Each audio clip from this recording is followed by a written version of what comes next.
Entonces, la segunda función que va a cumplir esta microbiota, aparte de presentar estas sustancias antígenas a las células linfocitarias, va a ser la producción de sustancias antiinflamatorias que van a inducir a la desinflamación del intestino.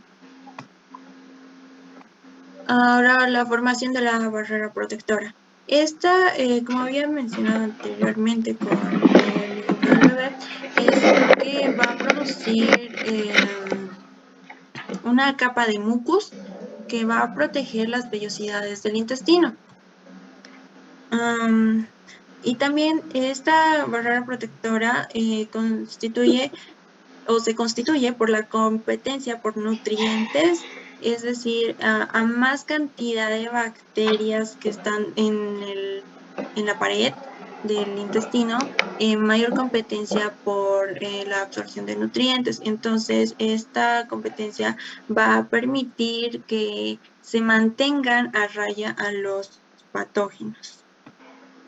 La segunda, como repito, refuerza la producción de mucus sobre las microvellosidades, estimulando a los colonocitos, o sea, las células caliciformes, para la producción de mucus en el epitelio intestinal.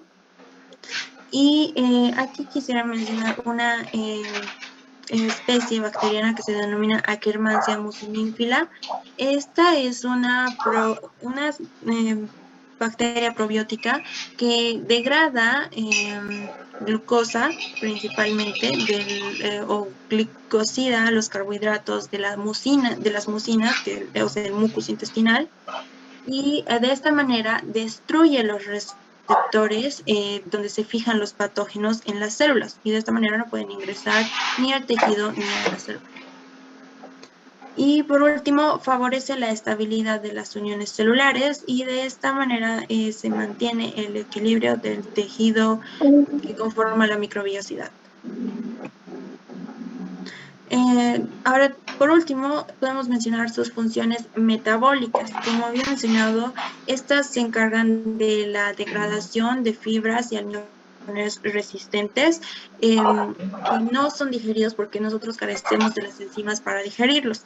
Entonces, estas bacterias van a producir a partir de esto sustancias denominadas ácidos grasos de cadena corta. ¿Cuáles son? El ácido acético, el propiónico y el butírico. Son los más abundantes, no los únicos. Y estos ácidos grasos de cadena corta van a permitir a las bacterias proliferar y constituir una mayor variedad de microbioma. También estos ácidos grasos van a constituir una fuente de energía para los colonocitos del intestino. Va a ser una formadora del mucus intestinal y va a influenciar los genes que codifican para la proliferación bacteriana. Y por último, y no menos importante, regulan los niveles de glucosa en la sangre y reducen las lipoproteínas de baja densidad, que se conoce como colesterol malo. Ahora, la pregunta que muchos se deberán estar haciendo es ¿qué probióticos consumir? En lugar de mencionar alimentos para consumir, yo voy a mencionar probióticos que han mejorado o han demostrado mejorar ciertos aspectos en el metabolismo del humano. Los probióticos que demostraron mejorar el estado de ánimo y el insomnio principalmente son las Bifidobacterium bifi.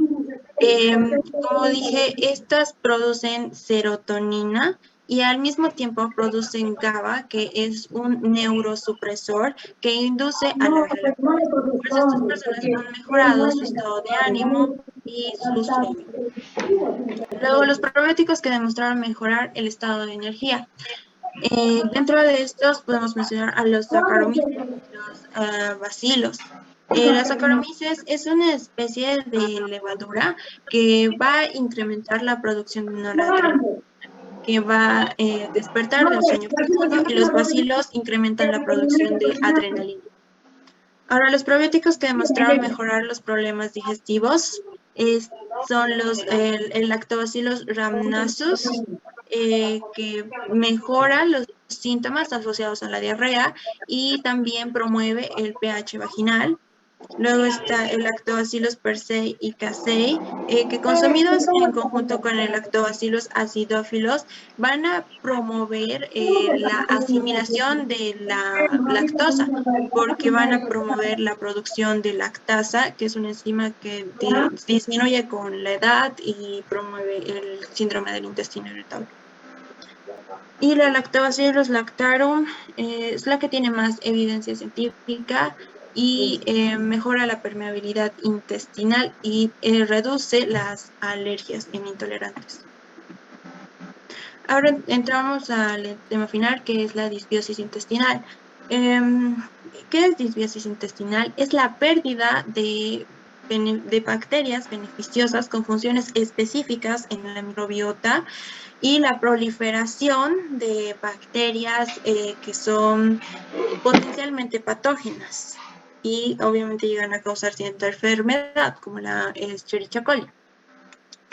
¿Qué produce esta disbiosis intestinal?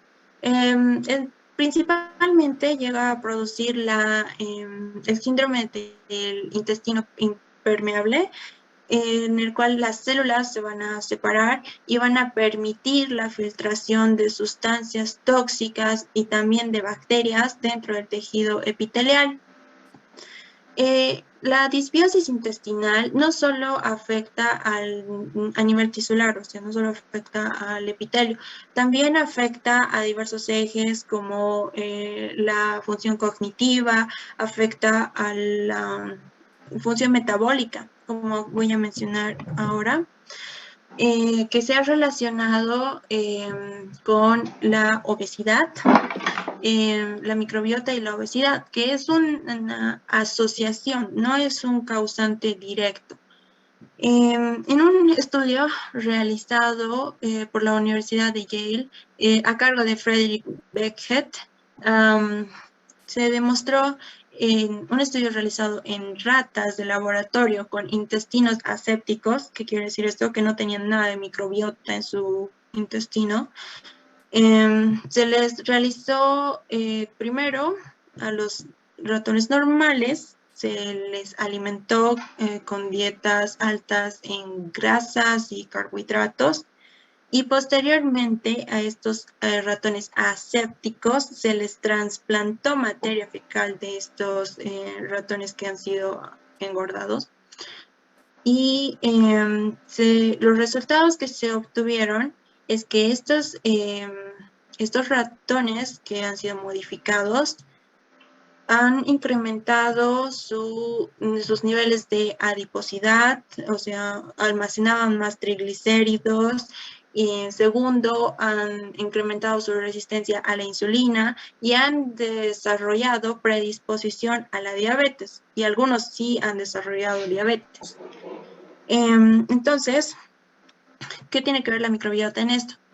Se demostró en un rastreo genético de la microbiota que había mayor cantidad de una familia bacteriana y una disminución de otra familia bacteriana. La que aumentó fueron los firmicutes. Específicamente, ¿qué especies han causado esto? O se dice que se causaron esto. Son especies del género Clostridia y Doratea, o Dorea. Y esto, como dije, causó desbalances en el metabolismo de estos ratones. Y estos estudios posteriormente se emplearon en humanos y se obtuvo resultados más o menos similares. Obviamente estaban relacionados a la alimentación. Lo que se obtuvo en realidad o que podemos destacar es que las personas que recibieron un trasplante fecal de personas sanas redujeron su índice de masa corporal. Y eso es todo. Gracias.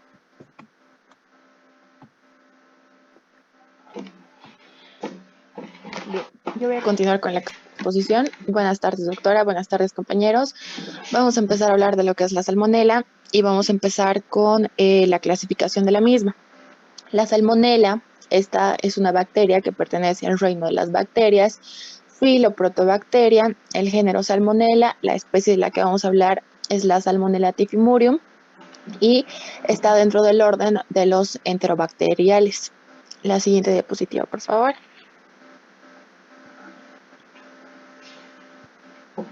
Hola, ¿se me escucha?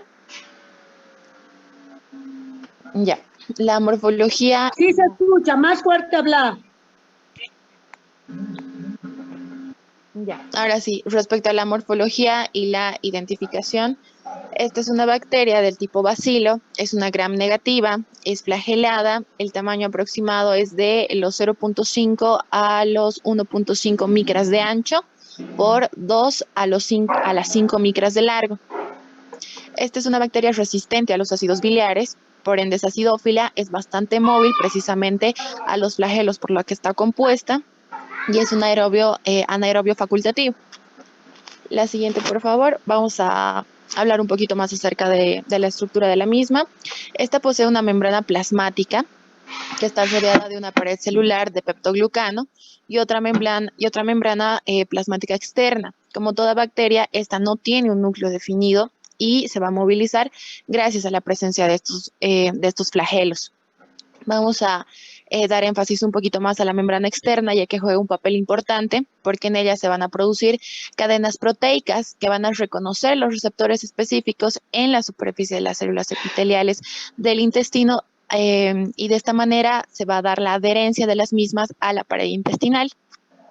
Como se puede ver en la imagen, tenemos la foto de esta bacteria que señala la membrana externa, la membrana interna, entre ellas existe un espacio periplasmático que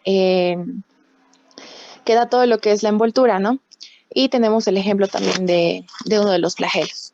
La siguiente, por favor. Respecto al ciclo de vida.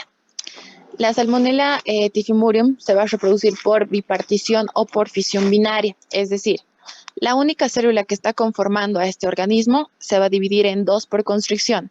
De esta manera se va a originar dos individuos que sean genéticamente idénticos y la reproducción va a ocurrir en el intestino delgado, del animal hospedero. Vamos a mencionar dos puntos. Una vez ocurrida la reproducción de las bacterias, estas van a ser liberadas al medio externo mezcladas con las heces. La acción de la enterotoxina de la bacteria va a promover la diarrea y con ella va a promover un medio de dispersión para la misma. Y ya una vez en el exterior, las heces van a llegar a contaminar diversas superficies, donde otros animales de la misma especie o de otras pueden ingerir la bacteria, ya sea por su consumo en los alimentos que llegan a estar contaminados o también por tener contacto con materia que haya estado también previamente contaminada y luego esta es llevada a la boca. De esta forma, la bacteria va a llegar nuevamente al intestino delgado y va a continuar con su ciclo vital.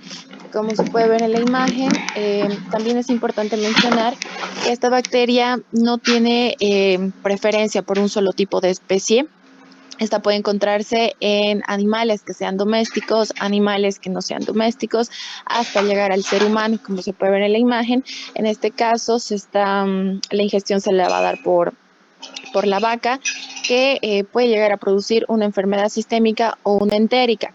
Posterior a eso, con la eliminación de las heces, se va a eliminar a esta bacteria y la misma puede llegar a contaminar otras superficies, como por ejemplo el agua o alimentos que puedan llegar a ser consumidos por animales de la misma especie o por otros. Siguiente, por favor. Respecto al hábitat, esta está distribuida mundialmente. Como lo habíamos dicho antes, va a habitar en diversos huéspedes animales que pueden ser aves, ganado bovino, ganado porcino, roedores, hasta llegar al ser humano. Esta bacteria sobrevive en áreas contaminadas por las heces de estos animales. Entre estas superficies vamos a mencionar el agua, el suelo, el acero inoxidable, la superficie de varias frutas y vegetales, entre otros. La siguiente, por favor. Respecto a las condiciones del crecimiento, la óptima temperatura es de 35 a los 43 grados centígrados. Sin embargo, también es capaz de sobrevivir a temperaturas bajas de 5.2 grados centígrados y van a morir a temperaturas superiores a los 46 grados centígrados. También mencionar que para su supervivencia se requiere de humedad en la superficie donde estas van a habitar. Habíamos mencionado también que esta es una bacteria acidófila, por lo tanto el pH mínimo que puede llegar a tolerar es de 3.8, lo óptimo estaría entre el rango del 7 al 7.5 y lo máximo de un 9.5. Siguiente, por favor.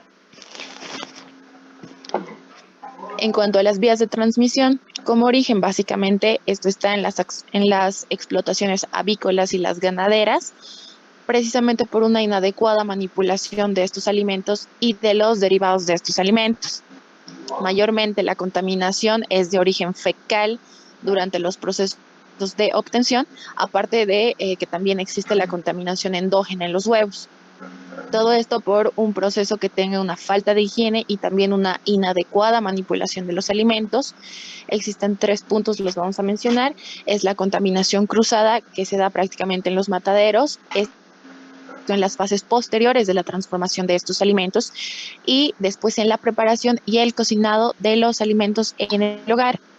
En cuanto a las personas, esto por la manipulación de los alimentos, ya que estas pueden ser portadoras de la bacteria, de forma que al manipular estos, sin tener en cuenta también unas buenas prácticas de higiene, llegan a contaminar a los alimentos.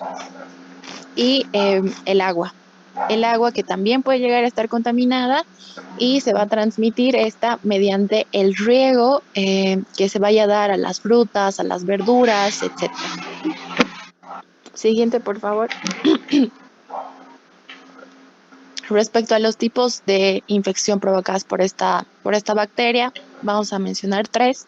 La infección sistémica grave, la infección sistémica o con foco en el tracto reproductivo y la infección entérica o la subclínica.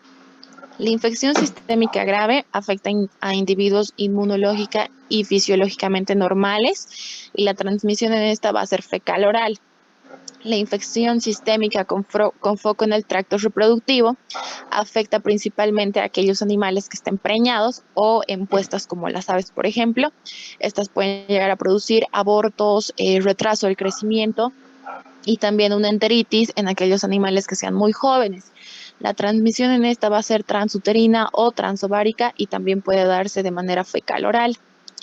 Y la última, que es la infección entérica o subclínica, que representa la gran mayoría de las serovariedades, que son incapaces de producir infecciones sistémicas en condiciones normales en aquellos animales que estén sanos y que sean adultos. Siguiente, por favor. Vamos a hablar de los tipos de salmonela, la clasificación de los tipos de salmonela y de la capacidad para afectar a animales o a humanos, o en este caso también puede llegar a afectar a ambos. Entre el grupo que afecta solamente a las especies animales, encontramos a la Salmonella arbortusegui, a la Dublin, a la Gallinarum, a la Pullorum, a la Bortusovis y a la Choleracius. Entre el grupo que solamente llega a afectar a los humanos, encontramos a la Salmonella typhi, a la Paratyphia y a la Paratyphicae. Y en el grupo que encontramos, que llegan a afectar a ambos grupos, está la Salmonella typhimurium y la enteritis. La siguiente, por favor. Vamos a explicar un poquito a qué nos referimos con las serovariedades. Una serovariedad es básicamente los distintos tipos de cepas que tiene esta bacteria, y en este caso el serotipado es un método que se utiliza para diferenciar estas cepas más allá del nivel de la subespecie. Estos serotipos van a ser designados sobre la base de la inmunoreactividad de 2 estructuras, que son los antígenos somáticos O y los flagelares H, y algunas cepas que se presentan solamente un tercer antígeno llamado antígeno K. Respecto a los antígenos somáticos O, estos son antígenos que se van a encontrar en la pared bacteriana y tienen una naturaleza de polisacárido. Y los flagelales H Estos están compuestos de subunidades de proteínas llamadas flagelinas. El C y el N terminal de la flagelina van a permitir a este tomar su estructura filamentosa característica. Y respecto al antígeno K, que habíamos dicho que solamente llegan a estar presentes en algunas cepas, esto se lo va a encontrar únicamente en la Salmonella typhi, en la Paratyphi y en la Dubia.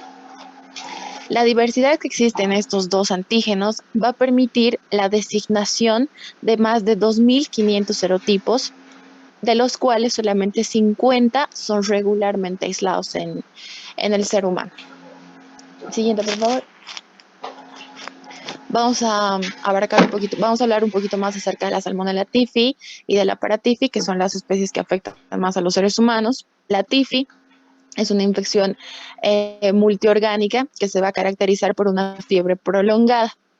Esta es la fiebre tifoidea básicamente, que es predominante en naciones de bajos ingresos, en países que estén en vías de desarrollo también, naciones ubicadas en el centro y sur de Asia, así como el sureste de este mismo continente. Y la Paratyphi es la fiebre paratifoidea. Esta es una enfermedad infecciosa que es semejante a la fiebre tifoidea, pero su cuadro clínico suele ser mucho más leve en comparación. Y en síntesis, la fiebre tifoidea y la paratifoidea son infecciones causadas por las bacterias Salmonella typhi y la Paratyphi respectivamente, y el término fiebre entérica se va a usar para describir ambas infecciones. Ahora vamos a hablar acerca de la patogenia. La siguiente, por favor.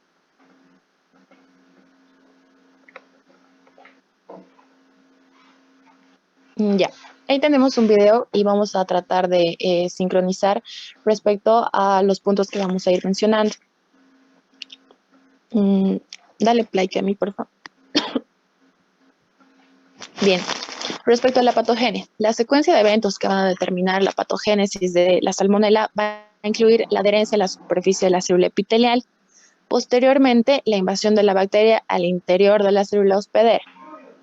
Primero, antes que nada, se debe hacer la ingesta, obviamente, de aquel alimento que pueda llegar a estar contaminado. Ya habíamos dicho que esta se va a ir a reproducir en el intestino delgado. Una vez ya ubicada en este sitio, se van a producir desequilibrios metabólicos que van a causar la activación de una enzima denominada adenilato ciclasa. Con ella se va a producir la destrucción de las vellosidades y por ende la disminución de la capacidad de absorción intestinal. La acción de esta enzima va a generar el bombeo de grandes cantidades de agua y también de electrolitos a través de las membranas celulares de estas células epiteliales, donde también se va a llegar a dañar la mucosa epitelial del intestino y se va a producir una inflamación. Todo este proceso va a tener como consecuencia lo que es la diarrea. Dale pausa ahí un ratito, cambio, por favor. Bien, vamos a mencionar también la diseminación de esta bacteria, que puede ser por dos vías. Como se está viendo en la imagen, vamos a suponer que se trata de un macrófago. Ya sabemos que los macrófagos son células del sistema inmunológico que se van a desplazar por todo el aparato circulatorio. La función que tienen estas es la de fagocitar bacterias malignas. Sin embargo, en este caso, les va a cumplir con la función de ser fagocitadas, pero más no de la eliminación, porque la salmonela tiene la capacidad de poder colonizar a este tipo de células, como se está viendo en la imagen, y de esta manera va a llegar a diseminarse por todo el torrente sanguíneo. Como se puede ver en la imagen, básicamente está cumpliendo con todos los puntos que hemos mencionado antes. Va a ser fagocitada, más no va a ser destruida.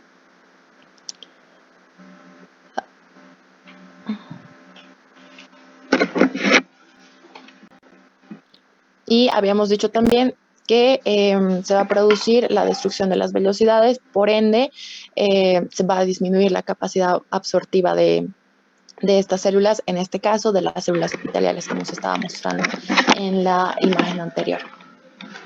La siguiente, Cami, por favor. La otra vía de diseminación se va a dar por una apoptosis. Ya conocemos el término. Esto es una muerte celular programada cuando la célula encuentra pues alguna falla. Entonces va a ir por este camino. De esta manera, la bacteria también puede llegar a desplazarse en el interior de estas células y al momento de que ocurra la apoptosis, con lo anterior que hemos dicho también respecto a la diseminación de la misma. La siguiente, por favor. Respecto a los síntomas y el desarrollo de la enfermedad, esto se va a dar dentro de 6 a 72 horas después, prácticamente, de la exposición a la bacteria. Los siguientes síntomas que se van a presentar pueden...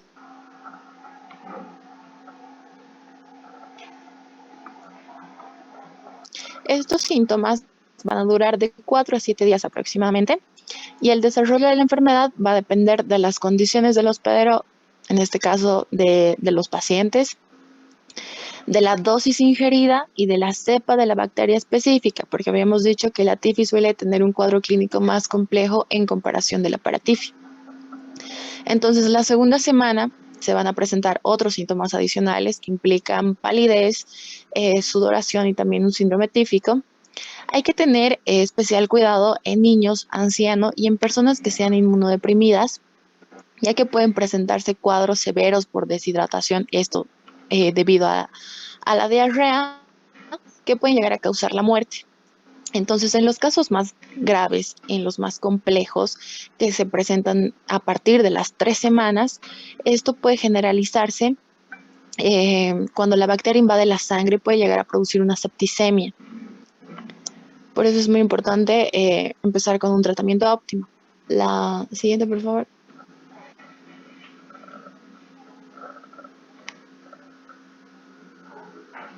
Respecto al diagnóstico, en la mayoría de los casos, la infección por la salmonela suele ser leve. Se caracteriza esto por un proceso diarreico que dura un periodo determinado. Sin embargo, para las pruebas diagnósticas, como principal punto tenemos el coprocultivo, donde se van a llegar a analizar las heces del paciente para poder aislar a la salmonela.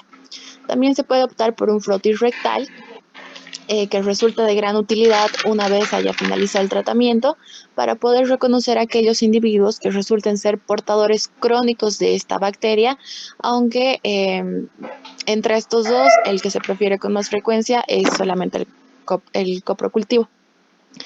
También tenemos métodos diagnósticos como el hemocultivo, es decir, cultivos llevados a cabo de una muestra de sangre. Esta técnica va a ser útil en los casos graves como la fiebre tifoidea, en los que la salmonela pasa al torrente sanguíneo. En estos casos suelen resultar positivas las muestras que han sido recogidas durante la primera semana de esta infección. Y también pueden realizarse análisis del alimento si es que se tiene la convicción de que un determinado alimento ha sido el causante de esta salmonelosis y todavía se tiene una parte de él. Puede entregarse para que se puedan realizar las pruebas correspondientes sobre el mismo y así valoren la presencia o la ausencia de las bacterias que pueden llegar a estar en su interior. Siguiente, por favor. Vamos a hablar acerca del tratamiento. Los antibióticos usados van a ser el cloranfenicol, la ampicilina, el cotrimoxazol, la ciprofloxacina y las cefalosporinas de tercera generación. En esta parte no se recomienda el uso de antitérmicos, ya que pueden llegar a provocar una brusca caída de la temperatura e hipotensión. Y respecto a la prevención o profilaxis, mencionar siempre que es necesario mantener las medidas de vigilancia y control en las granjas a fin de evitar la comercialización de aquellos animales que puedan llegar a estar enfermos. También se deben tener en cuenta las prácticas de higiene adecuadas en la estructura y en la producción. Se debe evitar consumir alimentos que estén crudos o que estén mal cocidos. En el caso de las frutas y las verduras, lavarlas adecuadamente, de preferencia con agua hervida o agua que esté filtrada, y consumir leche y derivados pasteurizados. Lo principal para prevenir el contagio, lo volvemos a mencionar, es la higiene personal de las áreas de producción o de consumo de estos alimentos, lavarse bien las manos antes y después de manipular alimentos, antes y después de realizar las deposiciones. Y de igual manera, mantener limpio todo el instrumental de trabajo que tengamos en la cocina. Recordemos, o más bien es propio mencionar, que la bacteria es sensible al calor y a los desinfectantes de uso común en la industria alimentaria. Así que si se llega a aplicar por 5 minutos cloro sobre superficies, esto es suficiente para eliminarla. Y respecto al calor, temperaturas mayores a los 46 grados centígrados nos van a dar el mismo resultado, que es la eliminación de la misma. Eso sería todo.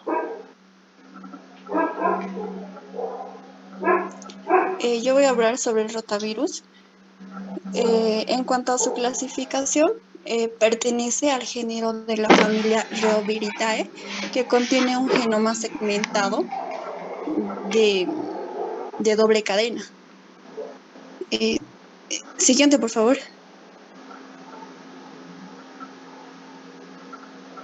En cuanto a su morfología, el rotavirus presenta una forma de rueda, como se puede ver en la imagen, con bordes regulares muy bien definidos.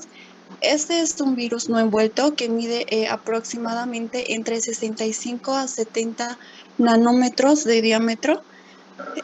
Este virus es termoestable, pueden permanecer a altas temperaturas de hasta 50 grados centígrados, puede sobrevivir a los pH tanto ácidos como alcalinos.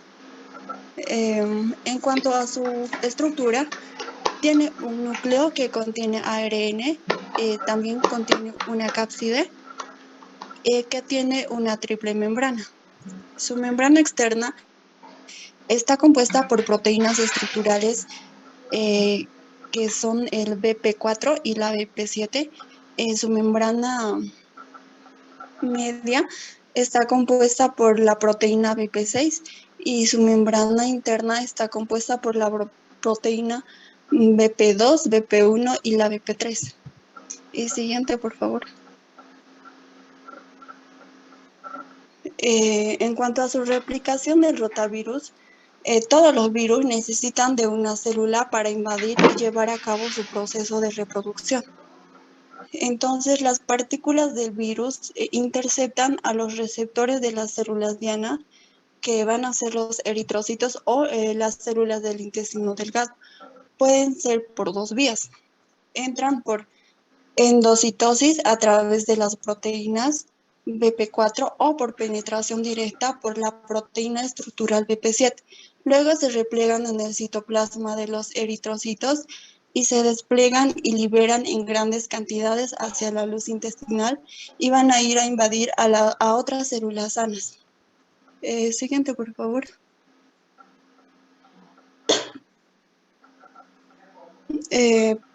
Patogenia del rotavirus. Los rotavirus afectan a las células de las vellosidades del intestino delgado, especialmente en el duodeno. Fisiopatológicamente, el rotavirus daña a lo que es el enterocito, que produce una disminución en la absorción de los electrolitos. Y la diarrea causada por este virus es consecuencia de la destrucción de estos. Siguiente, por favor.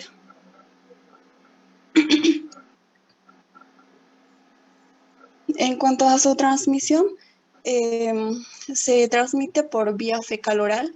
La manera más común de contagio es de persona a persona. También se transmite a través de lo que son los alimentos manipulados, también los objetos contaminados, agua contaminada. Siguiente.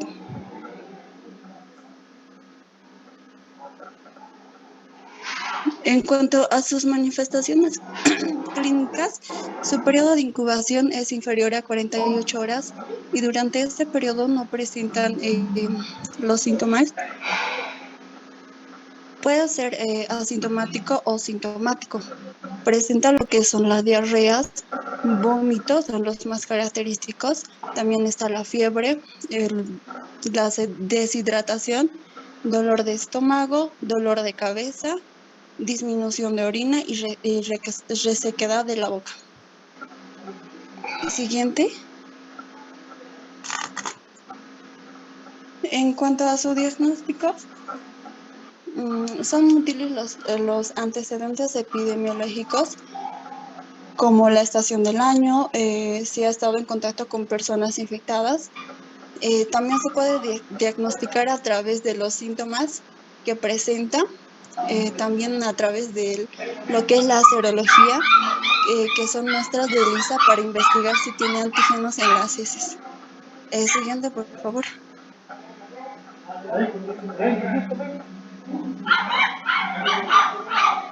En cuanto a su tratamiento, no hay un tratamiento específico para las personas que están infectadas con este virus.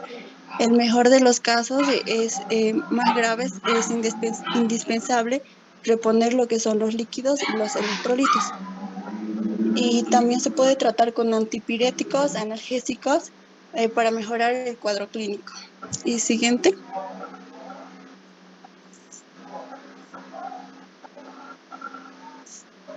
En cuanto a la prevención, se puede prevenir teniendo lo que es una buena higiene personal, tener cuidado en lo que es la manipulación y preparación de los alimentos y especialmente en lo que es la vacunación. Existen dos vacunas autorizadas, que son la Rotarix y la Rotatec. La Rotarix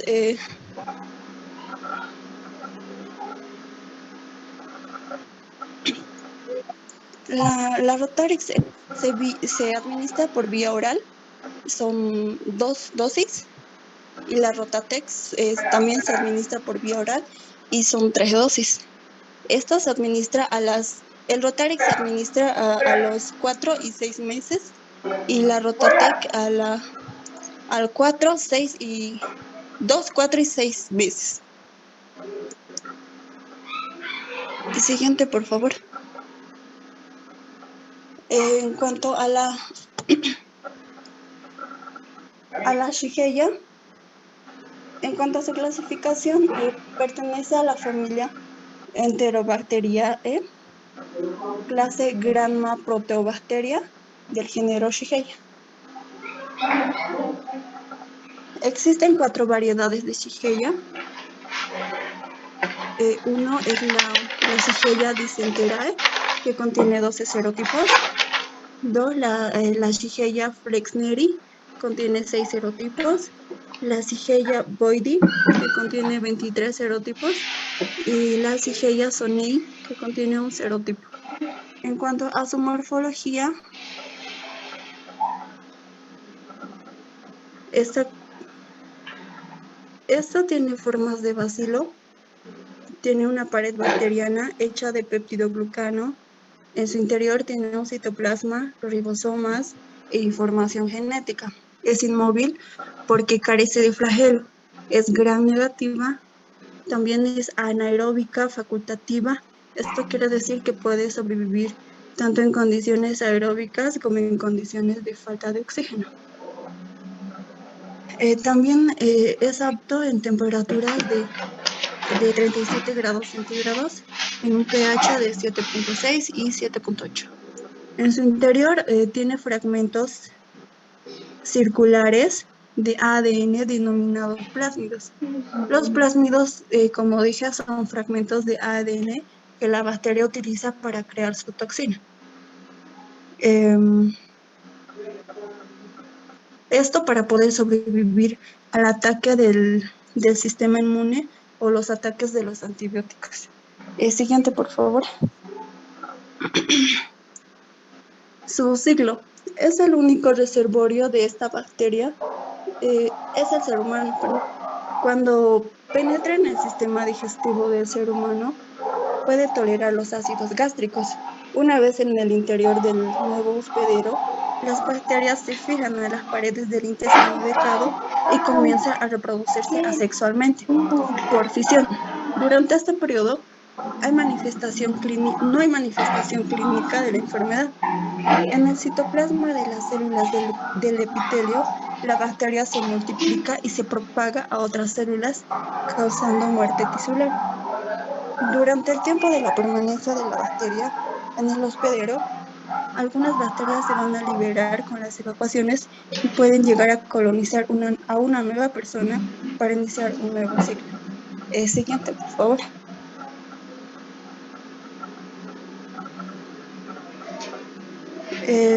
Patogenia. Las shigeyas ingresan por vía digestiva. En la primera fase, los gérmenes se desarrollan en el intestino delgado por acción de la toxina. Esto hace que presente una diarrea líquida que es característica de la fase inicial. Luego pasan al colon, donde se fijan y penetran en las células epiteliales y destruyen las células del huésped. También produce lo que es la toxina Shiga, como ya mencioné. Esta toxina afecta al sistema nervioso. También va a inhibir lo que es la absorción de los azúcares, aminoácidos, y esto va a llevar a cabo lo que es la desnutrición, bajo peso y defensas bajas. También crea alteraciones bioquímicas en el intercambio de electrolitos del intestino grueso, lo cual va a llevar a la salida masiva del agua y producir el riesgo de deshidratación severa y shock hipovolémico. También existe el riesgo de la aparición de abscesos, ulceraciones, y es por eso que las diarreas pueden presentar sangrado o pus. El siguiente.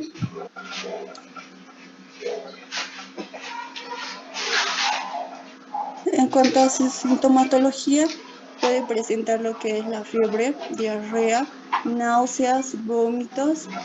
Como ya dije, las heces pueden tener lo que es moco, pus y también dolor rectal con cólicos. El siguiente.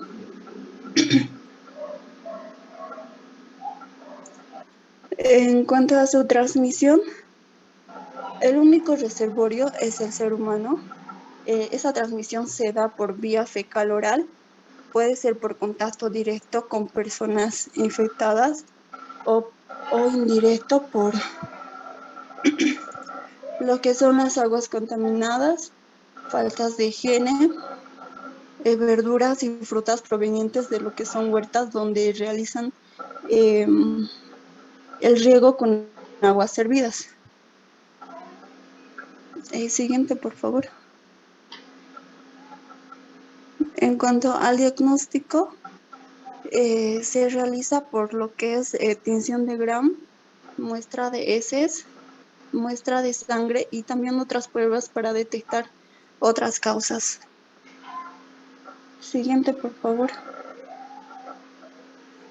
Los tratamientos para la sigelosis, esto se trata con antibióticos, lo que es la ampicilina, quiloninonas, cefalosporinas, tetraciclinas, también con lo que es el cloranfenicol, ciprofloxacina y el cotrimoxazol. Siguiente.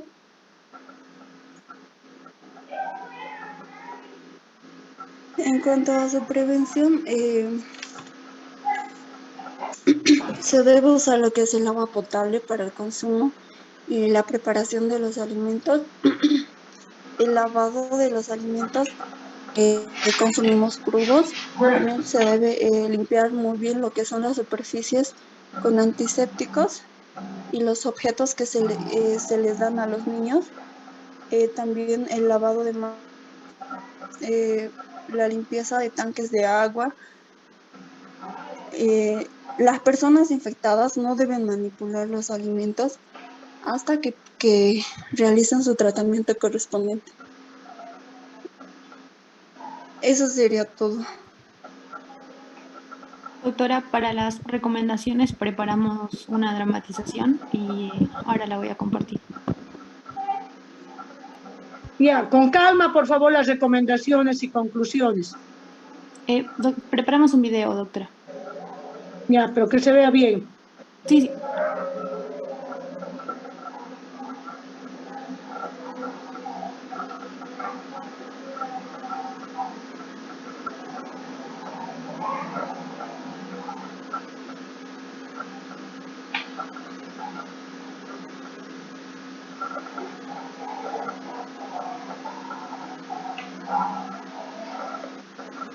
Me dicen si se ve, por favor.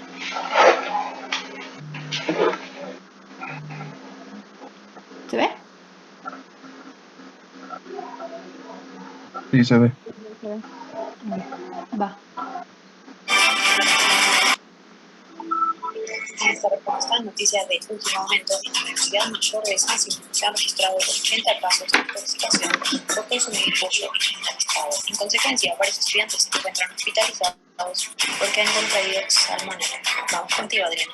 Bien, ¿cómo están? Muy buenas tardes. A continuación les vamos a mencionar algunas recomendaciones acerca del consumo de la carne de pollo. Ok, muy bien, empecemos. Recordemos que la salmonela es una bacteria que puede ser bastante sensible al calor. Por ende, aplicar temperaturas mayores de los 46 grados centígrados, específicamente los 46.3 grados centígrados, nos va a dar como resultado la eliminación de la misma. Así también el empleo del uso cotidiano de los desinfectantes, como por ejemplo la lavandina, esto en superficies para poder lograr el mismo efecto, es decir, la eliminación de este microorganismo. Y así asegurarnos de que todos los utensilios que estemos utilizando en el área de trabajo tengan las condiciones para poder ser empleados nuevamente. Bien, volvemos contigo, Jessica. También a la hora de comprar este alimento debemos asegurarnos que se respeten medidas de seguridad e higiene. A la hora de almacenarlo debemos respetar también sus temperaturas óptimas para conservación, que son alrededor de los 5 grados en heladera y menos 18 grados centígrados para el congelador. Cuando lo vamos a guardar debemos hacerlo en recipientes cerrados o tuppers para evitar que estos entren en contacto con otros alimentos guardados previamente. Bien, continuando. Como otro punto importante respecto a las recomendaciones, no está de más volver a recalcar la higiene que tiene que haber, que esta tiene que ser fundamental. También un control respecto a los alimentos que vayamos a consumir, es decir, en aquellos animales que tengan que puedan ser más propensos a adquirir este microorganismo. La supervisión de los mismos, cuidar de que estos no estén enfermos, así también hacer los controles y las revisiones permanentes, constantes a todo este grupo. Todo esto con el fin de poder evitar hacer crecer la cadena de transmisión y cuidar nuestra salud. Como siempre, pero no menos importante, debemos lavarnos las manos antes de cocinar cualquier alimento y también a la hora de consumirlos. Eso es todo, muchísimas gracias. Vamos a un corte comercial. ¿Qué hay dentro de Activia Shot Diario? Matcha, jengibre, cúrcuma y más. 2 veces más. El único con el doble de probióticos naturales que ayudan a tu salud digestiva cada mañana, todos los días. Activia. Mucho más en un shot. Excelente producto esta Activia. Vamos contigo, Camila. Es una gran manera de aportar probióticos a nuestro microbioma y hay una gran variedad de suplementos en el mercado que contienen cepas bacterianas encapsuladas que podemos implementar junto con el consumo de alimentos fermentados. Y con eso estaríamos concluyendo las recomendaciones en esta parte sobre este tema específicamente.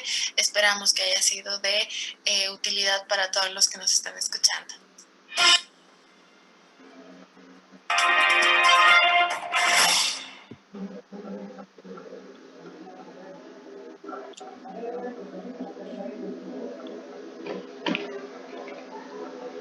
Eso fue el video, doctora. Gracias. Bueno, gracias. Nombres de los participantes, por favor. ¿Qué grupos son?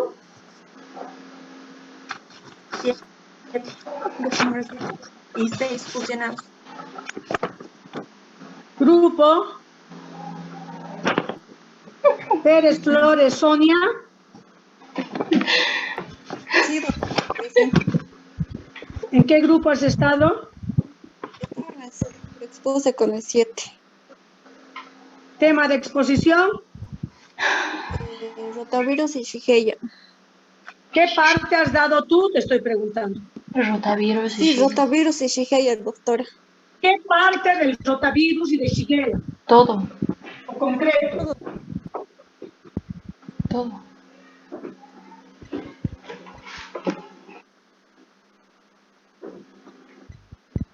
Todo, doctor. ¿Cómo han hecho la división? ¿Tú has dado rotavirus y Shigella? Shigella. Sí.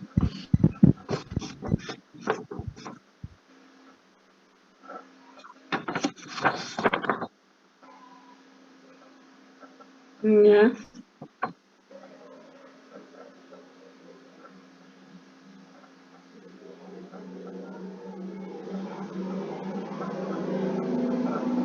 Escobar Wendy. Sí, doctora. Yo he dado la parte de salmonela, he hablado todo de salmonela. Campelo Pérez Jessica. Sí, doctora. Pollo, carne de pollo. Belis Alcócer Camila. Sí, yo di la parte de bacterias y microbiota. Ya. Ya. El otro grupo. 8. Ahorita comparto pantalla, doctora. ¿Cómo? Voy a compartir pantalla, doctora. Nombre. Carol Espinosa, doctora. Somos el grupo 8. Carol Espinosa. Sí, doctora. ¿Qué tema has dado? ¿Quién eres? No, recién voy a exponer, doctora. ¿Pero qué cosa vas a dar? El esquema de vacunación.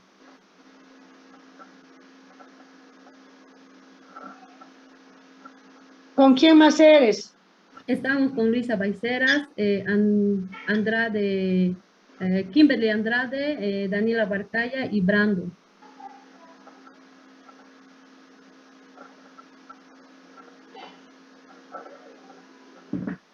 ¿Qué van a dar ustedes? Vamos a dar el esquema de vacunación, rotavirus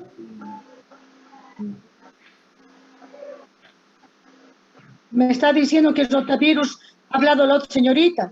¿Ustedes van a hablar? ¿O Sí, Pérez claro. Sonia? Nosotros teníamos que hablar de rotavirus, esquema de vacunación, rotavirus y COVID. Y Adenovirus. Adenovirus. Adenovirus. Ya. ¿Puede empezar, doctor? ¿Cuál es tu nombre? ¿Cómo? Carol Espinosa, doctora. Yo no tengo aquí Carol Espinosa. Tengo a Andrade, tengo a Barcaya y tengo a Galindo. Yo estaba en el grupo 13, doctora. ¿Te has agregado? Sí, me incluí al grupo, doctora. ¿Te has unido a este grupo? Sí, doctora, me uní a este grupo. Por eso no sé quién eres. Tienes que organizar, informar. Carol Espinosa, doctora. Estaba en el grupo 13. Doctora, pasa que en la anterior clase nos dijo que éramos muchos grupos y que los últimos grupos que no estaban en solicitación eran a los otros grupos para que pueda alcanzar las exposiciones y por eso se han unido Carol y Luisa. Pero en el grupo 13 no hay ningún Carol. Hay Andrea Franco y Catherine Mamani. Estoy, doctora. No hay aquí jovencita, hay Andrea Franco y Catherine Mamani. Eso estoy hablando.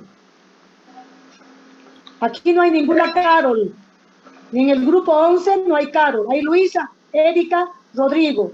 Hay Nicole, hay Kristen y hay Giovanna. No hay Carol. A Camila le mandé la lista a la... No sé yo, jovencita. Yo tengo una lista aquí que me han dado. Y no tengo. Doctora, Franco, tal vez está viendo la vieja lista que le envié. Es que Carol ingresó por admisión especial y se inscribió tarde. No, pero yo no puedo hacer eso.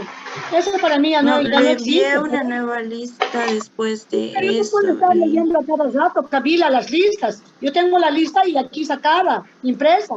En base a eso me tengo que basar. No puedo hacer lo que yo quiera, o como tú quieras, o como quiera la señorita. También organícense bien, por favor, porque a mí me confunden. Es que yo me inscribí en rezagados, doctora.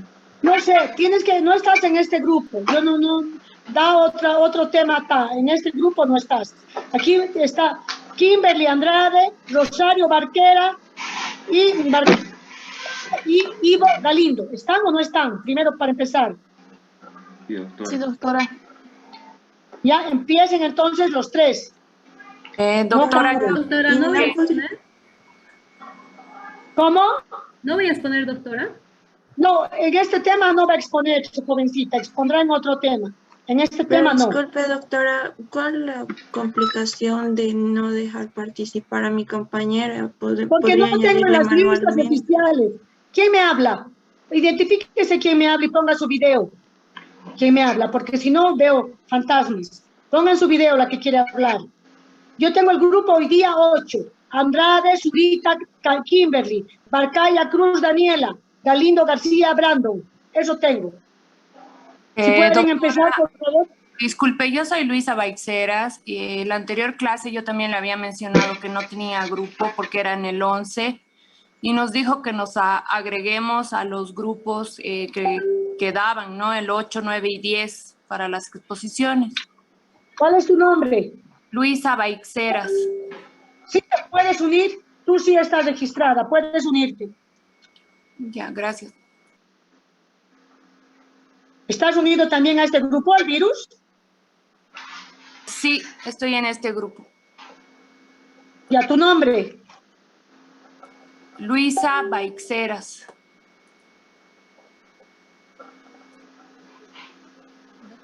¿Qué más? Soy Daniela Barcaya. Doctora, la vez pasada usted llamó lista. A ver, un ratito, Luisa Baxeira, ¿cuál es tu apellido? Donoso. Luisa Baxeira Donoso, ya. No pueden haber más de 4 personas en el grupo, por si acaso. Entonces, Luisa Baxeira, Andrade, Zurita, Barcaya, Cruz, Galindo, García, esos exponen el grupo 8.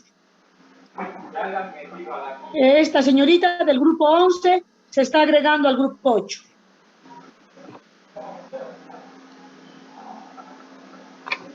¿Pueden empezar, por favor? Tenemos que tomar examen más. Hola. Sí, doctora, lo que pasa es que ya habíamos preparado con esta compañera Carol, ¿no? El anterior clase. Que no haga esa parte, pues hagan lo que tengan. Preparen lo que tengan. Compartir. Rápidamente, por favor, tienen 20 minutos.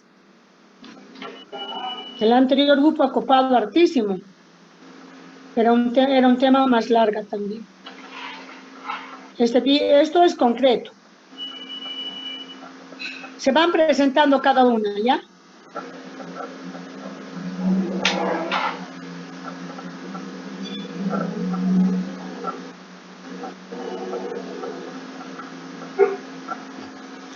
En el grupo 9, ¿a quiénes se han agregado al grupo 9 de hongos superficiales y profundos?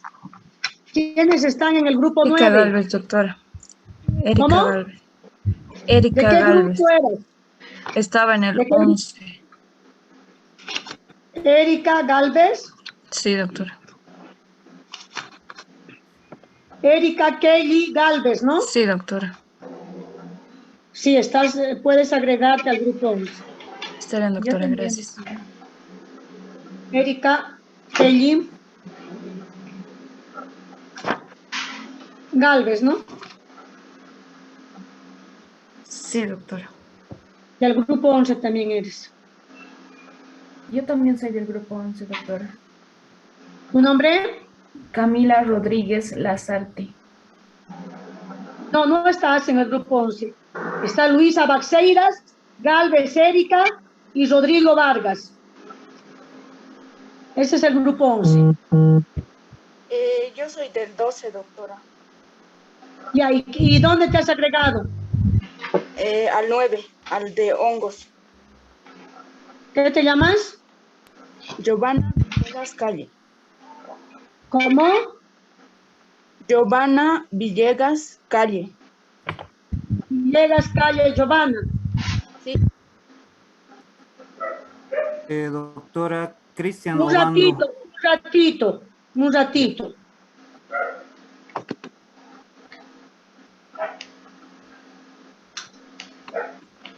Villegas, Calle, Giovanna. Eres del grupo 12, no eres del 11. ¿Ya? ¿Quién más me habla? Cristian Obando Cortés, era del grupo 12, me agregué al grupo 9. ¿Quién? Cristian Obando. ¿Obando Cortés Cristian? Sí. No, ya son muchos, no puedes agregarte a este grupo. Ya son 1, 2, 3, 4, 5, ya son 5. Tienes que ubicarte en el grupo 10. Doctora Andrea Franco Vargas estaba en el Esperen grupo un ratito, 13. por favor, señoritas. Un minutito. ¿Quién es el joven que me ha hablado? Cristian Obando. Estás en el 10, Cristian Obando. Ya, doctora, gracias. Del 10 has pasado. Del 12 has pasado al 10. Sí. ¿Y qué más? Andrea Franco Vargas, doctora. Estaba en el grupo Andrea, 13 y me ¿de qué cambié grupo al 10. eres? ¿Cómo? Estaba en el 13 y me cambié al 10. Nombre. Andrea Franco Vargas. ¿A qué grupo te has cambiado? Al 10.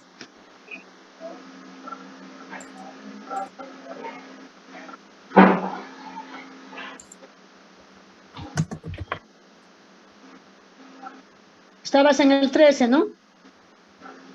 Sí, doctora. Ya. Doctora, soy Nicole Guardia. Estaba en el grupo 12 y me he ido al grupo 10. ¿De qué grupo eres? Grupo 12. ¿Qué te llamas? Nicole Guardia. Nicole Guardia. Sí. Estarías en el 10.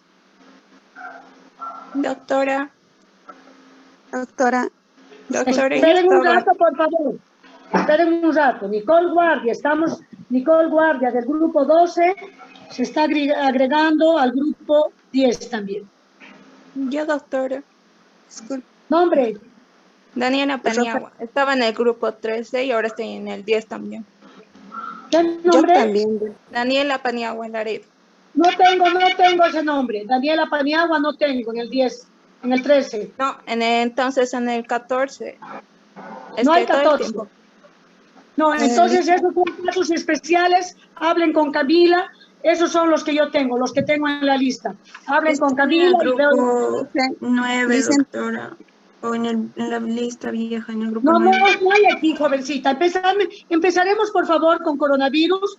Por favor, rápidamente. Grupo 9, grupo 8, rapidito, por favor. Rotavirus. Licenciada, disculpe, Doctora. licenciada. Disculpe, a mi grupo nos dijo que nos agreguemos a cualquier otro grupo y nos agregamos al número 10. No sé quién eres. Después son esos casos especiales. ¿Ya? Después son los casos especiales. ¿Qué te llamas? Rosalía de Alba Morales. Pero no estás ¿en qué grupo estás? Ahora en el 10, Liz. ¿Dónde estabas? Estaba en el 13, con Daniela. No estás en el 13. Estoy diciendo, repitiendo, por favor entiendan. Hay solamente 2 personas en el 13. Franco Vargas Andrea y Mamani Chirino Caterín. Doctor, estábamos en el grupo 9. Rosalía y Daniela Paniagua. Rosalía, obviamente, sigue nomás en el 9. Sigue nomás Rosalía. La Paniagua sigue nomás en el 9. Es que la anterior vez nos explicó diferente. A ver, ¿dónde se han ido entonces ustedes? El grupo 9 tiene su tema, es hongos, superficiales Es y que profundos. la anterior clase dijo otros nombres, entonces todos los que A sobrábamos... ver, te voy a leer, muchacha, lo que dice aquí. Grupo 9, no puede haber otros nombres. Escuchan mal, es diferente. Nogales, Siles, Rosalía. Paniagua, Laredo, Daniela. Vallejos de la Barra, Claudia. Esas son del grupo 9. Y ahí se está agregando Erika, Kelly, Galvez. Y se está agregando de ese del grupo 11 y del grupo 12, Villegas, Calle, Giovanna. Total, 1, 2, 3, 4, 5 personas. Está bien, doctor. Hongos superficiales y hongos profundos. 6 temas son. Y son 6 personas. 1, 2, 3, 4, 5 personas. Yo más estoy en el grupo, pasé. doctora. ¿Cómo? Yo más estoy en el grupo de hongos, somos 6. ¿Quién eres? Camila Rodríguez. Yo estaba en el grupo 3 y digo 6 y me he movido en el grupo 9. No, yo no sé ya esas cosas, jovencita. Habla directamente con las personas que están ahí. ¿Qué apellidas? Rodríguez. No viniste la anterior vez, estás con falta. Por eso ahora tienes que formar nuevo grupo. Son las personas que han faltado del 6, ha faltado Rodríguez Lazarte y ha faltado Vargas Ontiveros Brenda. No vinieron, han faltado. Todos tienen que conformar otro grupo. Habla con Camila para que formen otro grupo, los no anotados en estos 13 grupos. Empecemos, jovencita, por favor. Tengo que otras clases. Empezamos. Buenos días, doctora. Buenos días, compañeros. El día de hoy voy a exponer sobre el adenovirus, ¿ya? Tu nombre, por favor. Mi nombre es Brandon Ivo Galindo García. Bueno, empezamos. ¿Qué son los adenovirus? Los adenovirus son los virus sin envoltura más grandes y tienen el tamaño máximo factible para ser transportados a través de los endosomas, por lo que no precisan la función de envoltura con la membrana celular. Poseen un ADN bicatenario lineal con una proteína terminal, por lo que son clasificados en el grupo número 1 bajo el esquema de clasificación de Baltimore, ¿no?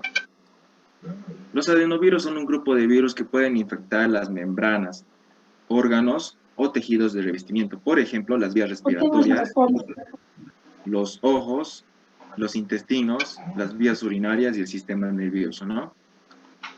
Características del adenovirus. Vamos a mencionar primeramente, el primer aislamiento fue en 1953, en el cultivo de células adenoides, donde habían 100 serotipos de las cuales solo 42 infectan al ser humano, ¿no? 42 serotipos pertenecen a uno de los 6 subgrupos de la A a la F, que iré mencionando más adelante, algunos con capacidad oncogénica, ¿no? Presentan un genoma compuesto por doble cadena lineal de ADN, protegido por una nucleocapside de simetría icodeadreica. Les voy a mostrar más adelante cómo en realidad es su núcleo. Y tiene una gran variedad genética, se divide en 6 subgrupos de la A a la F. Son virus con ADN desnudo, de doble hebra, ¿no? Son estables a medio ambiente, pero eso sí, carecen de cubierta lipídica. Su composición consiste de 13% de ADN y un 87% de proteínas. El ciclo replicativo del adenovirus se realiza dentro del núcleo de la célula huésped y progenia se libera por lisis celular. Eso vamos a explicar en el ciclo lítico, ¿no? Otras características: sin envoltura de ADN bicatenario lineal, simetría icosaedreica. Existen 100 serotipos, de los cuales solo 42 infectan al ser humano, y sus infecciones primarias precoz mayor a 2 años y asintomática es un 50% de los casos, ¿no? Morfología del adenovirus, su estructura. El adenovirus es un virus de ADN que puede medir de 60 a 90 nanómetros de diámetro. Se caracteriza por no poseer una cubierta externa, pero eso sí, el virión tiene una forma icosaedreica y que se compone de una cápside proteica constituida por 252 capsómeros, como vemos acá, y que representan el 87% de su peso total. Dijimos que los capsómeros eran proteínas, ¿no? De los 252 capsómeros, existen 240, que los voy a ir aquí mostrando, que son los lados, que estos se llaman exones, son 240 exones, los lados. Y las vértices, que los muestro aquí en los cantos, en las esquinas, son los pentones, que apenas existen 12 pentones, ¿no? Su taxonomía del adenovirus. Antes de explicar, existen 6 subgrupos que conforman este virus, ¿no? De la A a la F. Pero vamos a ir explicando según las enfermedades más importantes que causan y sus síntomas, ¿no? Enfermedades respiratorias. Estas abarcan el grupo B y C del adenovirus. Todos este grupo de acá, tipo de virus. Estos pueden ser como rinitis, faringitis, tos, fiebre, moqueo nasal. Enfermedades de la conjuntiva o del ojo, ¿no? Estos abarcan los grupos B y D, que esos pueden ser ardor en el ojo, dolor en el ojo, enrojecimiento del ojo, fotofobia, etcétera, entre otros. Y enfermedades gastroenteritis, o sea, del aparato digestivo, pueden ser el grupo único, el F, que son el 41, 42 y el 40. Ahora vamos a mencionar, la familia del adenovirus contiene los siguientes géneros. Se clasifican en 4 géneros. Género aviadenovirus, especie de tipo adenovirus A aviar. Otro tenemos el género atadenovirus, especie tipo adenovirus D ovino, ¿no? Género mastadenovirus, especie tipo adenovirus C, esto sí es del humano, u otro AD36. Y el último, el género ciadenovirus, especie tipo adenovirus de la rana, ¿no? Estos serían los tipos de géneros de adenovirus que existen, ¿no? El núcleo del virión está formado por un ADN lineal de doble cadena que tiene la capacidad de codificar de 30 a 40 genes. Además, el núcleo tenemos las siguientes proteínas. Existen estos 3 tipos de proteínas. Proteína terminal TP, que se encuentra al final del genoma y sirve como primero para la replicación. Otras proteínas que tenemos, proteínas básicas, que son las 5 y las 7, similares a las histonas, que estabilizan el ADN, ¿no? Y la última, proteína MU, proteína pequeña transactivadora, ¿no? ¿Quién puede desarrollar una infección por adenovirus? Las infecciones por adenovirus pueden afectar a niños de cualquier edad, pero mayormente afecta a los bebés y a los niños pequeños. La mayoría de los niños han contraído por lo menos adenovirus antes de cumplir los 10 años, o sea que una gran totalidad de la población ha contraído esta enfermedad sin saber. Hay muchos tipos distintos de adenovirus, por lo que la gente no puede tener más de una infección provocada por este virus. Las infecciones por adenovirus pueden ocurrir en cualquier época del año, sin importar que sea verano o invierno. ¿Son contagiosos los adenovirus? Pues sí, los adenovirus son muy contagiosos. Sus infecciones son frecuentes en aquellos lugares donde hay contacto directo entre personas, como guarderías, centros preescolares, las escuelas, los hospitales, los campamentos de verano, mercados, supermercados, etc. Lugares donde hay aglomeramiento personal. Los adenovirus se contagian entre humanos a través de las gotitas que se expelen cuando una persona infectada tose o estornuda. La materia fecal, heces o caca, se puede propagar a través del agua contaminada, los pañales sucios o al no lavarse las manos. Los brotes de fiebre faringoconjuntival en los campamentos de verano se asocian al agua contaminada en las piscinas y lagos, ¿no? Los síntomas suelen aparecer de los 2 días a 2 semanas después de haberse expuesto a este virus. Ahora sí, una parte muy fundamental. ¿Cuáles son los síntomas de la infección por adenovirus? Para explicar, existen varios síntomas según su localización y función y parte que afecta a nuestro cuerpo. Empecemos con los síntomas de infecciones respiratorias de las vías superiores, que oscilan desde los síntomas catarrales leves a síntomas gripales. Entre ellos se incluyen los siguientes: dolor de garganta, faringitis, moqueo, congestión nasal, tos, infección del oído, conjuntivitis y fiebre. Esto es para las vías respiratorias, ¿no? Otra, gastroenteritis en la región del estómago, intestinos, ¿no? Es una infección del estómago y de los intestinos. Sus síntomas incluyen la diarrea, vómitos, dolor abdominal y fiebre. Las infecciones de vejiga pueden causar micción frecuente, escozor, quemazón, dolor al orinar y sangrado en la orina, ¿no? Ahora sí, infecciones oculares. La conjuntivitis es una leve inflamación de la conjuntiva, las membranas que se recubren del ojo y la superficie interna de los párpados. Entre sus síntomas incluyen los siguientes: ojos rojos, lagañas, lagrimeo, sensación de tener algo dentro del ojo, ¿no? Otra que tenemos, la fiebre faringoconjuntival.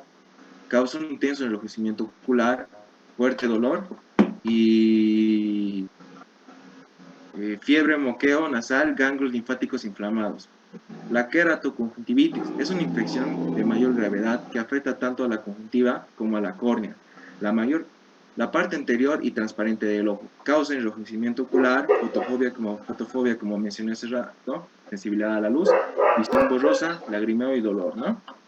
Infecciones del sistema nervioso. Hasta esta parte afecta este adenovirus. La meningitis y encefalitis. A veces se desarrolla a partir de las infecciones por adenovirus. Sus síntomas abarcan los siguientes: fiebre, dolor de cabeza, náuseas, vómitos, rigidez y confusión. Ahora sí, una parte muy importante, su ciclo replicativo de este virus, que tiene 9 partes. 1. Empieza con la absorción. 2. Penetración, descubrimiento de la cubierta, transcripción del ARN mensajero, traducción del antígeno, replicación del ADN viral, transcripción del antígeno, ensamblaje y, por último, la liberación. Uno por uno así mencionando. Absorción, su afinidad, las células mucoepiteliales del tracto respiratorio, tracto gastrointestinal y conjuntiva córnea. Los receptores que ayudan a estos son las células CAR, CPH, CD46 y la proteína integrina, como mencionamos. 2. Penetración, una parte muy fundamental. Se da por la endocitosis en vesículas. La membrana de las vesículas fagocitadas se rompe por la acción tóxica del pentón. Se produce entonces la liberación de la partícula viral dentro del citoplasma, con la pérdida de proteínas del capside. Con la ayuda de los microtúbulos celulares del virus, es transportado al complejo de poros nucleares, en donde la partícula del adenovirus se desmonta y entra al núcleo, ¿no? A continuación, el ADN viral es liberado y entra al núcleo a través del poro nuclear. Como mencioné, aquí está el adenovirus, entra primero al citoplasma, con la ayuda de los microtúbulos pueden llegar a los poros nucleares y entra ahí recién el ADN al núcleo. Replicación del ADN. Esta se divide o participa en 2 partes, una en el núcleo y otra en el citoplasma, ¿no? En el núcleo tenemos la replicación del ADN, transcripción, ensamblaje y maduración, mientras que en el citoplasma tenemos la traducción de mensajes virales. El ciclo lítico del adenovirus comprende 4 fases: fase duplicación del ADN, fase tardía y ensamblaje y maduración, que vamos a mencionar uno a uno. Fase temprana. Los genes de la fase inicial son responsables de expresar principalmente las proteínas reguladoras no estructurales. Función de estas proteínas es alterar la expresión de las proteínas del huésped que son necesarias para la síntesis de ADN. 2. Activar los otros genes de virus, tales como las del ADN polimerasa codificada por el virus. Y 3. Evitar la muerte prematura de la célula infectada por las defensas inmunitarias del huésped. Bloqueo de la apoptosis, bloqueo de la actividad interferón y bloqueo de la translocación y expresión de la MHC de clase 1, ¿no? Duplicación del ADN. La duplicación del ADN se realiza a partir de ambas cadenas en forma de semiconservativa. Esta medida está dada por una proteína polimerasa de ADN de origen virídico, ¿no? Fase tardía. La última que se encuentra en producción de cantidades suficientes de proteínas estructurales para empaquetar el material genético, producido por la replicación del ADN. A poco tiempo de comenzado la duplicación del ADN, inicia la transcripción de los mensajes tardíos. Y esta es la parte más fundamental: ensamblaje y maduración. Los polipépticos estructurales del virus son transportados al núcleo, donde comienzan el ensamblaje. En cada célula infectada se ensamblan alrededor de 10.000 partículas virales dentro de 30 a 36 horas. Postinfección, con los serotipos de crecimiento más rápido, o sea que es re veloz para duplicarse. El adenovirus se libera por la ruptura de la célula infectada como consecuencia de la lisis celular inducida viralmente, ¿no? La patogenia del virus. Son capaces de producir infecciones líticas, latentes y transformadoras, pero eso sí, las transformadoras solo pasan en los hámster, en los animales. Estos virus infectan al revestimiento celular epitelial de la orofaringe, así como los órganos respiratorios y entéricos, ¿no? El virus se transmite por las gotas respiratorias, contacto directo vía fecal u oral, dando lugar a la infección faringea, y también los dedos transmiten el virus a los ojos. Mediante nosotros tocamos, manipulamos objetos que están contaminados y al tocarnos los ojos podemos contagiar, igual que con el COVID que pasa actualmente, ¿no? El virus infecta las células mucoepiteliales de las vías respiratorias, tubo digestivo y conjuntiva o córnea, provocando lesiones celulares directamente, ¿no? La enfermedad está determinada por el tropismo tisular del grupo específico o serotipo de la cepa virílica. Como expliqué más antes, cada serotipo es diferente a los síntomas presentes, ¿no? El virus permanece en el tejido linfóide, como amígdalas, adenoides y placa PI. Los anticuerpos son importantes tanto como para la profilaxis como para la resolución de la enfermedad. Aquí vemos en un esquema como el virus puede entrar por los ojos o vías respiratorias, de vías superiores, pasa a las vías respiratorias inferiores, al tubo digestivo y poco a poco sí va a los ganglios linfáticos, a la piel y causa así los síntomas que los he ido mencionando, ¿no ven? Su diagnóstico de este virus se da por la toma de muestra para el cultivo de conjuntiva ocular, nasofaringe, faringe, material fecal, leucocitos y orina, sí o sí. Para detectar el tipo y el grupo de virus de las muestras clínicas y los cultivos celulares, se puede recurrir a los inmunoanálisis como análisis de anticuerpos fluorescentes y análisis de inmunoabsorción unidos a enzimas, la reacción de la cadena polimerasa, PCR, y al análisis de sondas de ADN.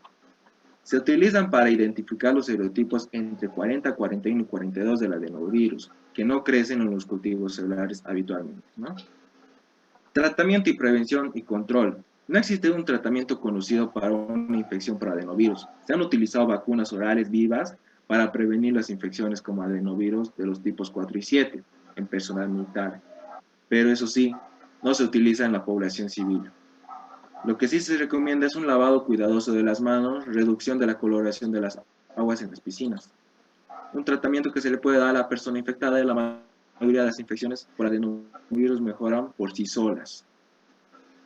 El descanso absoluto de la persona es como un resfrío que te da, mejor es que esté en reposo la persona. Beber suficiente líquidos y utilizar paracetamol, acetaminofeno para tratar la fiebre. Y terapia de sustitución genética, eso es lo que yo le he añadido, aparte que es muy importante que me ha parecido.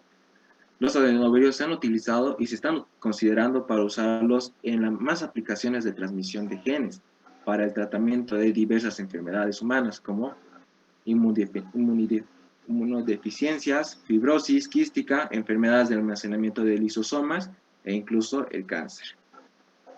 Prevención y control, con eso acabo.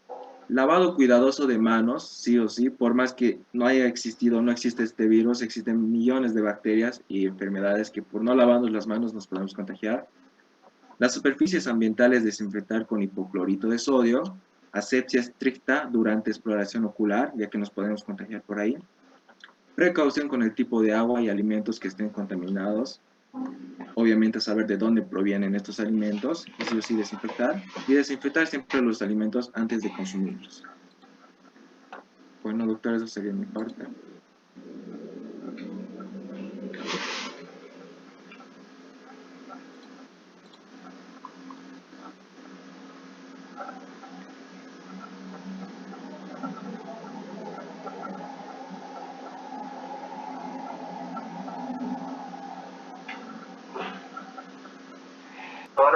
Y manifestarme. ¿Quién falta? Sí, ahorita voy a compartir. Hola. Tienes que ser rápida porque estamos sobre la hora, jovencitas. Te vas a presentar.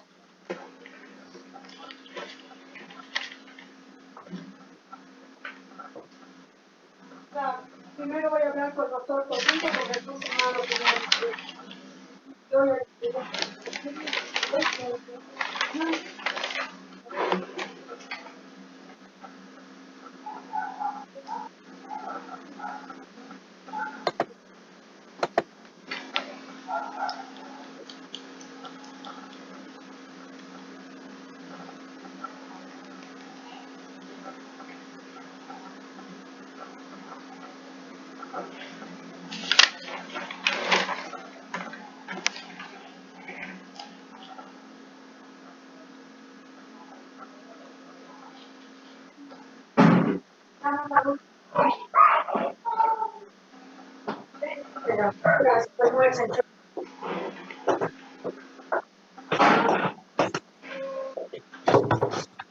Hola. Doctora, ¿puedo empezar? Sí, ya deberías. Sí, puedes empezar hace tiempo, muchacha, puedes empezar. Buenas tardes, doctora. Yo soy Daniela Rosario Barcaya Cruz. ¿Tu Voy a nombre? exponer. Daniela Barcaya Cruz. Daniela Barcaya. ¿El joven que ha expuesto su nombre? Brandon Ivo Galindo García. ¿Cómo? Brandon Ivo Galindo García. Galindo, gracias. Ya, sigue, por favor. Ya, el rotavirus. El rotavirus pertenece a la familia del Reoviridae. Tiene como huésped principal al hombre. Es la causa más frecuente de diarrea infantil en niños menores de 5 años en todo el mundo. También es una de las principales causas de la mortalidad infantil. Cuando un niño tiene rotavirus puede llegar a contagiar a sus papás, pero a ellos no les va a afectar bastante. En caso de que contagie a ancianos o pacientes inmunodeprimidos, el cuadro se hace más severo. Tanto en países desarrollados como en vías de desarrollo, el rotavirus ha infectado a bastantes niños. Las características. El rotavirus tiene una forma de rueda, de ahí viene su nombre. Son virus de ARN de doble cadena. Su tamaño es de 70 a 75 nanómetros. No presenta envoltura lipídica. Su genoma está compuesto por 11 segmentos de ARN bicatenario, que no es infeccioso en ausencia de las proteínas virales. La estructura. La estructura que presenta el rotavirus se describe en 3 capas. La capa interna, que es la que está acá, que en su estructura esta capa presenta 60 dímeros de proteínas, dentro de las cuales encontramos a la proteína viral 2, que encierra 11 segmentos de ARN de doble cadena y 2 proteínas minoritarias de proteína viral 1 y proteína viral 3. La capa intermedia, que está constituida por 260 trímeros de proteína viral 6, ordenado como un enrejado. Hace contacto con la proteína viral 2 por su lado interno y con las proteínas externas BP4 y BP7. La capa externa, que es esta, está conformada por la proteína viral 7, que contiene 780 glicoproteínas y 60 picos o ganchos formados por dímeros de proteínas virales de adherencia, de proteína viral 4. En su superficie se hallan 132 canales acuosos que unen el medio externo viral para la transcripción de partículas realizada por el ARN polimerasa. Puede ser expulsada por estos canales. La patogenia. El rotavirus se adhiere y penetra al enterocito, que es una de las células que tiene el intestino delgado. Cuando ingresa esta, realiza una destrucción selectiva de las puntas de las vellosidades intestinales. Los enterocitos de las criptas, que son enterocitos secretores, cubren totalmente la vellosidad, dando lugar así a la secreción de líquidos y con la disminución de la absorción de sales, agua y carbohidratos, provocando la diarrea osmótica. Al producirse la infección, se desarrolla un metabolismo alterado de las disacaridasas. El diagnóstico se puede realizar mediante pruebas de laboratorio desarrolladas en la actualidad, como la aglutinación por látex, LA, y los ensayos inmunoenzimáticos sobre fase, que es la prueba de ELISA. También se puede realizar mediante aislamiento del virus a partir de heces o microscopía eléctrica. Los síntomas. El rotavirus tiene un periodo de incubación de 1 a 3 días. Provoca un síndrome clínico conocido como gastroenteritis. La gastroenteritis es la inflamación del tubo digestivo que se manifiesta mediante algunos síntomas iniciales, como ser la fiebre, náuseas, diarrea y dolor abdominal. La diarrea se presenta después de 7 días